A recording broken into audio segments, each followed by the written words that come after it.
Grandmaster Facts here. So, finally got a chance to go see X-Men Dark Phoenix last night. And I gotta say, I'm kind of perplexed. One, because of multiple things that happened in the movie. We're not actually sure in the beginning what the exact alien race that seems to want to obtain the Dark Phoenix powers actually is. So they've actually had the correspondence to have another successful actor, kind of like how they did with Oscar Isaac in X-Men Apocalypse, and kind of like threw it all the shit when they threw Jessica Chastain in to play whatever alien race that she was supposed to play. Now, note that a death occurs in this movie. I'll just say it in a spoiler context. When Mystique dies, it kind of brings a split to the team. So then you have the factions again, which pretty much we're used to in the X-Men franchise, which are the Magneto, Professor X parallels, which is kind of like they each are doing something for the good of the team or the good of the mutant race, and they have different perspectives on it. Each of them are pretty much looking to obtain the same goal, but they go about it in a different way. There's some excellent fight scenes in this. The ending kind of just like, the ending didn't feel like an ending. It felt like they were going to have more, but we both know behind the scenes, as far as like the Fox and Disney merger, that this is it.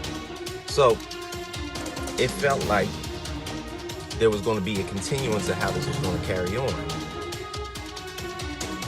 But then in the long run, you see that like this is supposed to be the best X-Men story that has ever come out in comics. And this is true.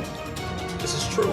And I will give it the fact that it is better than the first, was it X-Men Last Stand, where we saw like the first appearance of the Dark Phoenix on camera. And that was great. But, and I will say this. I will say that it is better than the last movie, Age of Apocalypse, because show. But the thing is that kind of like threw me apart is the fact that in Age of Apocalypse, she was so hindered in a corner when Apocalypse was whooping the entire X-Men team's ass that it found out that the Dark Phoenix powers were inside of her the entire time. Never can happen. And then all of a sudden in the beginning of this movie, they fly off into space and a cataclysmic intergalactic event causes her to hinder and absorb the Dark Phoenix powers. It makes sense from jump, because if she already had inside her, what is the reason for her to have a fucking accident to where she obtains the powers? It's just goddamn dumb.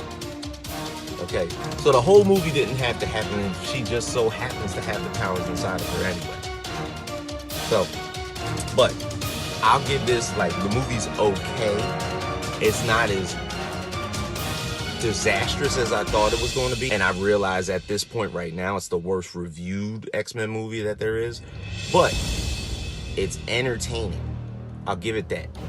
But it's dumb because we have already seen a fact where they kind of tried to make it canon that she had the powers in the first place, when that's actually not the case. And it made this whole story just run into limbo. Okay?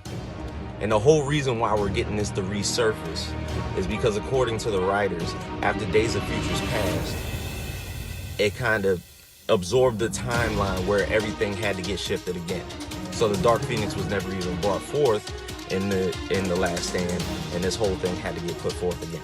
So farewell to the second movie, Dark Phoenix. Farewell to the Fox X-Men franchise. And MCU, you're up next. All right, Grandmaster Facts, Party Nerds Go. Agents and Nerds. Thank you guys for watching. Make sure to like, comment, and subscribe to the Agents and Nerds YouTube channel so you don't miss any of our content. We're bringing that heat. It's Diesel, baby.